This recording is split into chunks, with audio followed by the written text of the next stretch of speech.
Coming up on Network Africa. Mediators from West Africa's regional bloc reach agreement with Mali's military junta aimed at returning the country to civilian rule. Eastern-based Commander Khalifa Haftar dismisses Friday's announcement of a ceasefire by the UN-backed government based in Tripoli, Libya. And students of all grades resume in South Africa after 5 months because of the COVID-19 lockdown.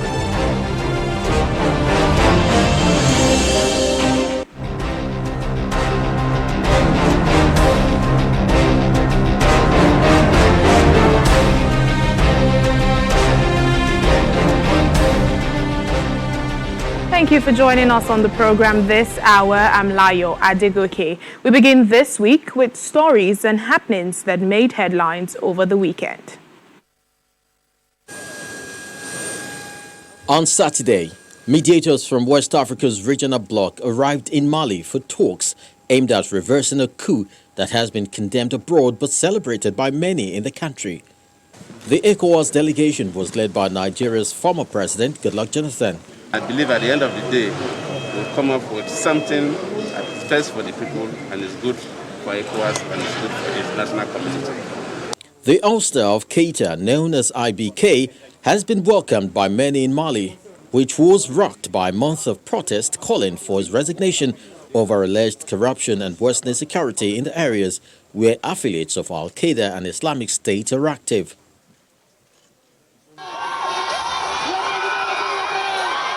In Côte d'Ivoire, President Alassane Ouattara was officially nominated by the ruling party as their candidate for the country's October election, defying opponents who say the constitution forbids same standing for a third term.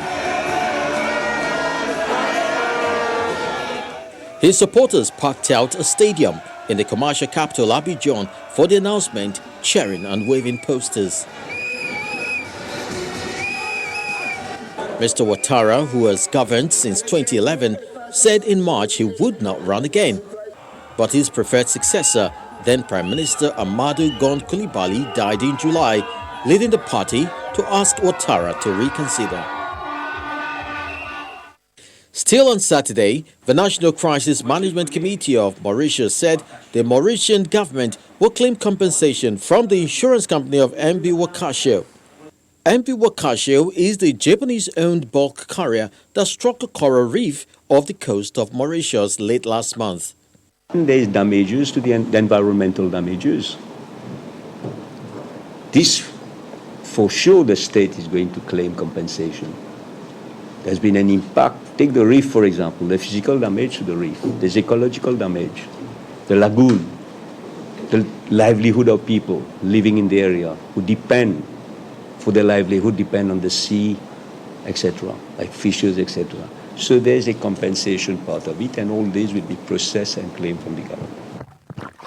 Investigations continue into the incident as Japanese experts team on Sunday evening published a video showing coral reefs in the area. The video showed a team member checking the status of coral reefs. The team confirmed healthy coral reefs and said they didn't see any direct impact from the oil. To our main stories now, a delegation from ECOWAS and members of Mali's military junta say they have reached an agreement on several points after a day of negotiations aimed at returning the country to civilian rule. The military leaders have proposed the military-led transitional body to rule for 3 years with a mandate to review the foundations of the Malian state. ECOWAS has called repeatedly for Mr. Keita to be reinstated, but thousands of Malians took to the streets of the capital Bamako on Friday to show their support for the coup. They've not revealed what they've agreed on, but West African mediators and Mali's military junta say they have found consensus on certain aspects during negotiations aimed at returning the country to civil rule. All of us want the country to move on. Nous voulons tous que le pays aille de l'avant.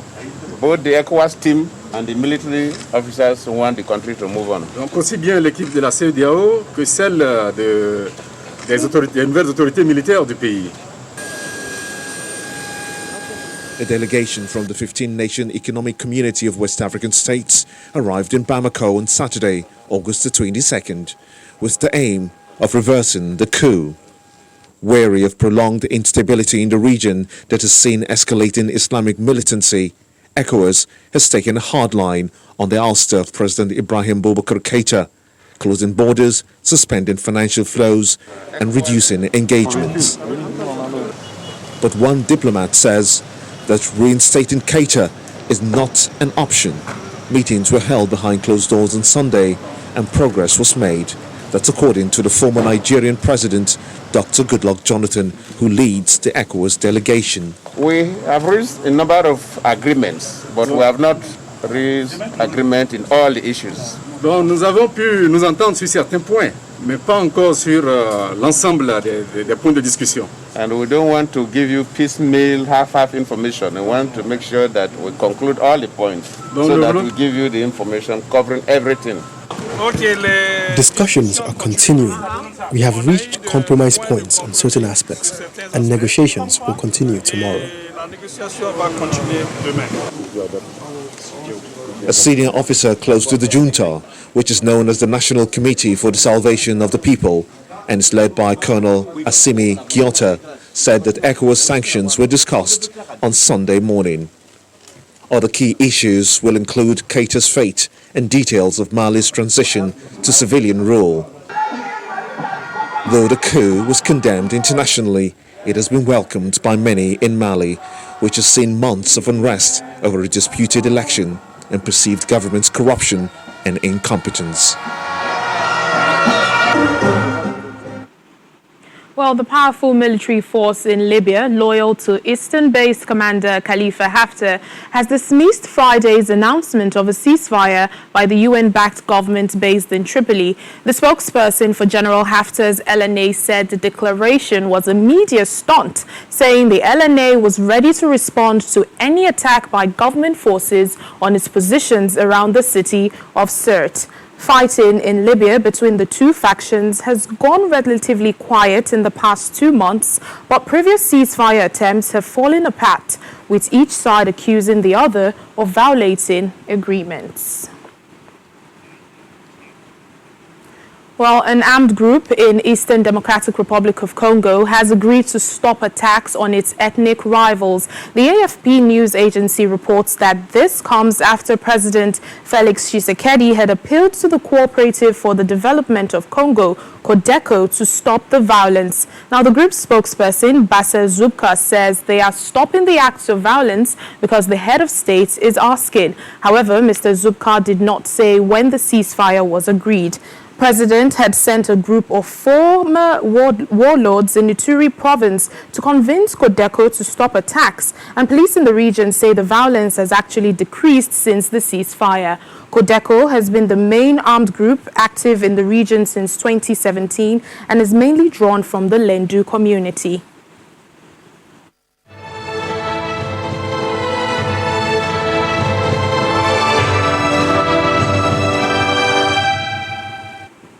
We begin our coronavirus coverage in South Africa, where students in all grades have resumed classes after weeks of closure because of the pandemic. Final year students had resumed classes earlier to prepare for their examinations. Now, President Cyril Ramaphosa closed the schools in July after they were briefly reopened following a public outcry on rising number of virus cases. Monday's resumption of classes comes as the country registers a decline in new infections. Now, last week, the UN agency had asked African governments to reopen schools with measures to prevent the spread of coronavirus because the negative impact of the closure could have on the children in the long run.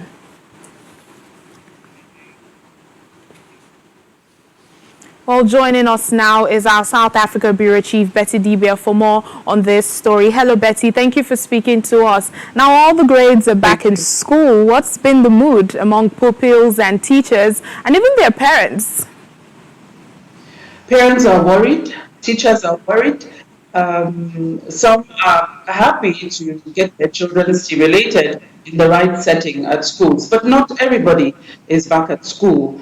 You still have parents who are given the option of having their children, especially those with comorbidities like asthma and the likes, to stay back at home and get school material that their peers are getting at school through probably Google's classroom and all that. So they're getting, some of them, like one of the schools I know, those children who are still at home will be allowed to come in just for the assessment that will happen in the middle of this week or next week for some of the schools. Not every, some already even began school about 2 weeks ago. So now everybody is allowed to come back if you choose to come back. But every child, according to the Schools Act, must be in a learning setting, either homeschooling or being in a school.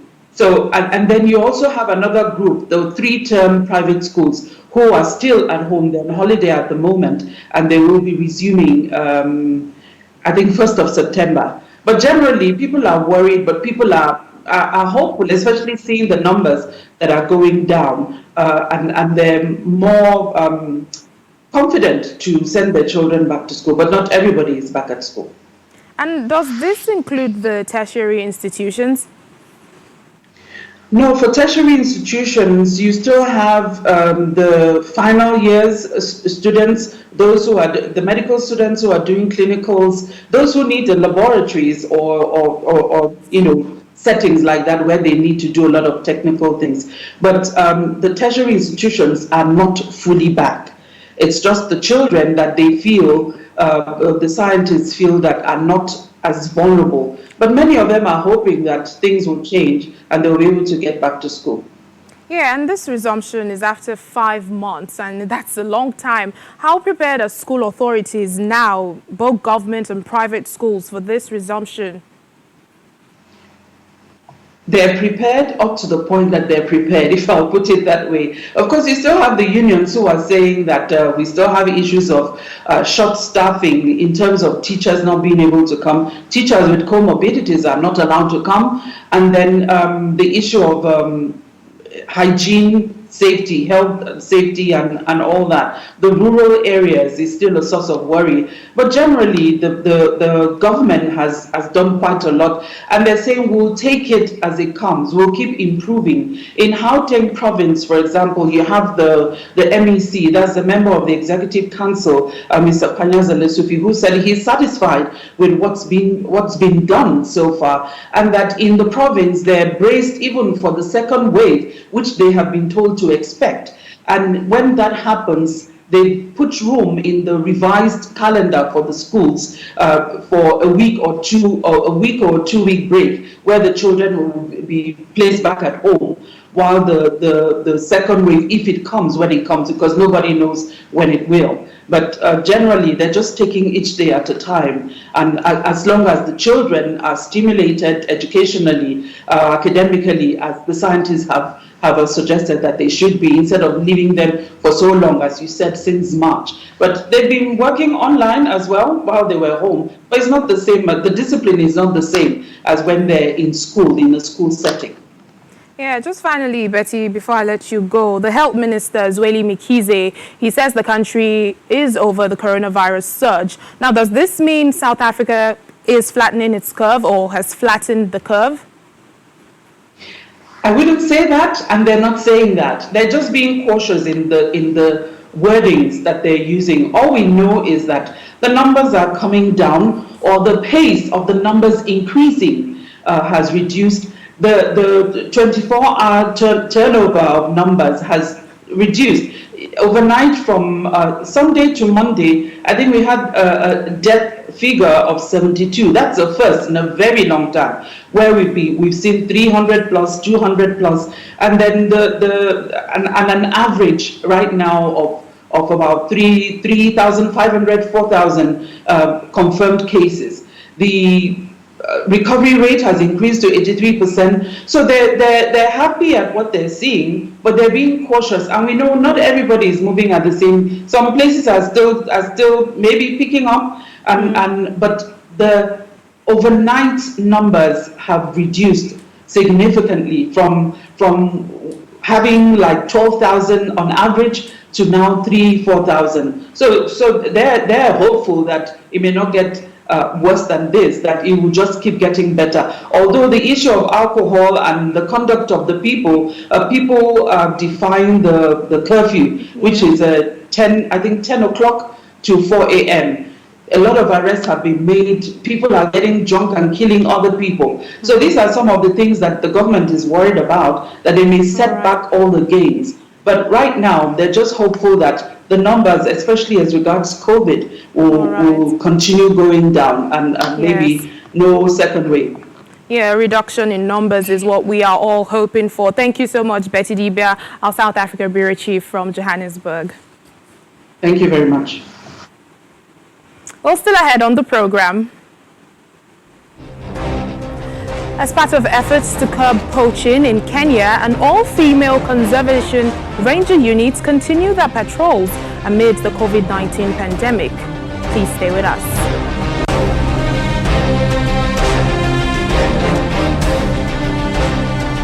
Welcome back to the program. We continue with our COVID-19 stories in Africa. Now, the fatalities in Nigeria have now passed the 1,000 mark as 1,002 people have died from the virus. Total confirmed cases also continue to rise, according to latest figures from the Nigeria Center for Disease Control, NCDC, with 322 new cases across 17 states and the FCT. The nation has now recorded 52,227 COVID-19 cases. Of that figure, 38,945 people have been discharged, while 12,280 cases are still active. Now, being at the forefront of the fight against COVID-19 comes with its hazards, one of them being the higher probability of contracting the virus. After several months of battling to save lives and prevent infections in Nigeria's epicenter of COVID-19, the Lagos State Commissioner for Health, Professor Akin Abayomi, has tested positive for the virus. A statement from the Commissioner for Information and Strategy, Mr. Bengal Motosho, says Professor Abayomi reportedly became aware of his status following the required testing protocol of contact tracing procedures. However, he is asymptomatic and doing well and will continue to do his duties both as the Deputy Incident Commander of the Incident Command System for COVID-19 and as the Commissioner for Health in Lagos State, Nigeria. Let's move on to Rwanda, who has recorded 200 coronavirus cases on Sunday. It's the highest number in a single day since it reported its first case in March. Most of the new cases are reported in the capital, Kigali. The country now has more than 3,000 cases of the virus, with almost 1,000 of them recorded just in the last 2 weeks. Fatalities from the virus are also at 12. Now, last week, the two biggest markets in the capital had to close down for 1 week, and these rising cases have led to concerns on the possibility of new restrictions being imposed in the capital. Rwanda was the first country in sub-Saharan Africa to impose total lockdown after confirming its first cases. The country recently reopened for tourism, but schools remain closed and mass sports and non-virtual entertainment activities remain banned.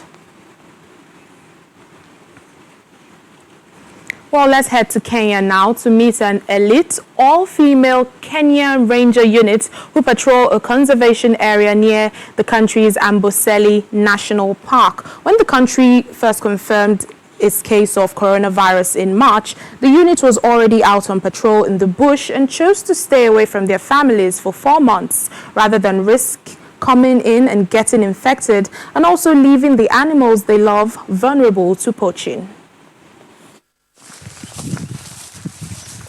Meet the Lionesses, an elite all-female ranger unit who patrol a conservation area near Kenya's Amboseli National Park. The recruits are drawn from the Maasai community who live around the park. Purity Amleses Lakara is one of them. The living standard of our community has improved just because of the wildlife. So I decided to protect them for future generation and also for a better future. While on patrol a few weeks ago, they came across people slaughtering a giraffe. The women who patrol unarmed captured the two men armed with bows and arrows and handed them over to rangers. Authorities said recently that due to the COVID-19 pandemic, the number of foreign tourists visiting Kenya was expected to drop by 80 to 90% in 2020 and 2021. Ranger Sharon Nankini says some are turning to poaching to get by. Since the corona started on the lockdown, there is bush meeting whereby people are idle, people are jobless, they don't have food, and they end up going to the forest doing poaching. The women recently returned home after a 4-month stint in the bush, and the prestige of the role is certainly not lost on them. We are 8 clans in the community, and I was chosen in my clan. Of all my clan, I was chosen the one. So it was my best day ever, and I will never forget that day. For being called, I win the race, and I became the ranger.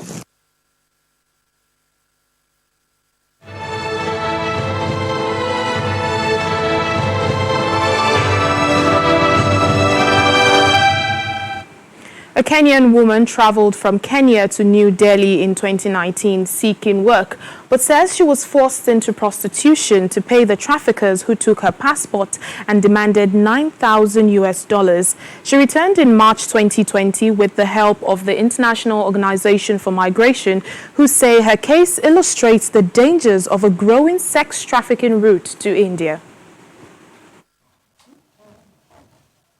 Jay traveled from Kenya to India after her cousin promised her a well-paid job as a housekeeper, but instead, she found herself in a brothel.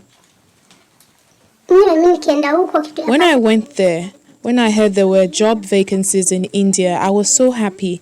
My family knew I was sick. In 2017, I was diagnosed with cancer, and I knew no one in my family could afford to take care of my treatment. We have no father, so I saw this as a great opportunity to go and pay off my medical debt, get treated, and come home without anyone knowing I was even sick.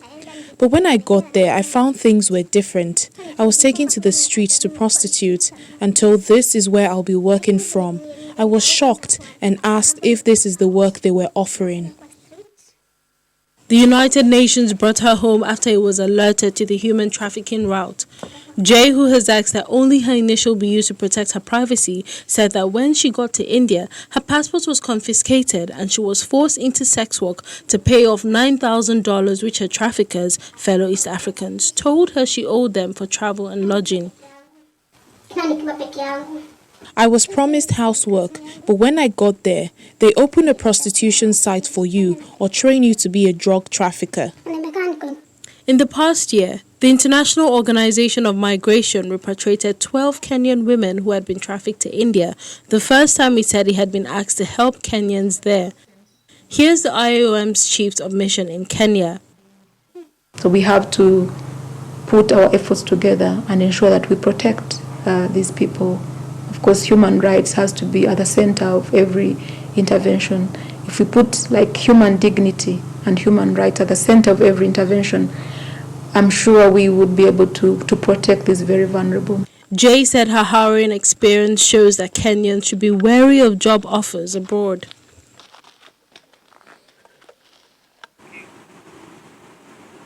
And that's where we end Network Africa today. Thank you for watching. I'm Layo Adegoke.